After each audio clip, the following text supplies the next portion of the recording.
China import ਮਸ਼ੀਨਾਂ ਦਾ stock ਆ ਗਿਆ ਪਿਆਰੇ ਨਾਜ਼ਰੀਨ ਨੇ ਤੁਸੀਂ ਵੇਖ ਸਕਦੇ ਹੋ ਜਨਾਬ ਅਸਾਂ 500 ਮਸ਼ੀਨ ਜਿਹੜੀ ਏ 500 ਮਸ਼ੀਨ ਜਿਹੜੀ ਏ ਅਸਾਂ ਇੰਪੋਰਟ ਕਰਾਈ ਏ। ਇਹ ਮਸ਼ੀਨ ਇੱਕ ਤਾਂ ਜਨਾਬ 10 ਤਰ੍ਹਾਂ ਦੇ ਕੁਰਕਰੇ ਤੁਹਾਨੂੰ ਬਣਾ ਕੇ ਦੇ ਗਈ। ਕੁਰਕਰੇ ਵਾਲੀ ਮਸ਼ੀਨ ਹੈ 10 ਤਰ੍ਹਾਂ ਦੇ ਕਿਵੇਂ ਨਾਲ ਅਸੀਂ ਜਨਾਬ ਨੂੰ 10 ਤਰ੍ਹਾਂ ਦੀਆਂ ਡਾਈਆਂ ਦਾਂਗੇ। ਇਹ ਡਾਈਆਂ ਕੋਈ ਆਮ ਡਾਈਆਂ ਨਹੀਂ ਹੈ ਜਨਾਬ, ਇਹਦੇ ਵਿੱਚ ਜਿਹੋ ਜਿਹੇ ਚਾਹੋ ਤੁਸੀਂ ਕੁਰਕਰੇ ਬਣਾ ਸਕਦੇ ਹੋ। ਇਹ ਜਨਾਬ ਕੋਈ ਲੋਕਲ ਮਸ਼ੀਨਾਂ ਨਹੀਂ, ਇਹ ਚਾਈਨਾ ਤੋਂ ਇੰਪੋਰਟ ਸ਼ੁਦਾ ਮਸ਼ੀਨਾਂ ਨੇ। बहुत ही म्यारी मशीना, हल्की मशीन ते असीं रखते ही नहीं क्योंकि उन्हां दे विच कोई ना कोई मसला आ जाता है। लो जनाब यह कटर जिहड़ा वे इस तरीके नाल चलेगा ते जनाब झोलियां भर भर के कुरकुरे जिहड़े ने तुहाडे तैयार खुशबूदार ते मज़ेदार ये कुरकुरे जनाब तुसीं बनाओ ते मार्केट च छा जाओ।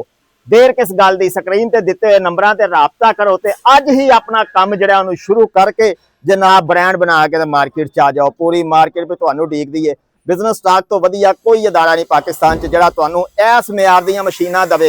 स्क्रीन ते दिते हुए नंबरां ते राबता करो। पाकिस्तान जिंदाबाद।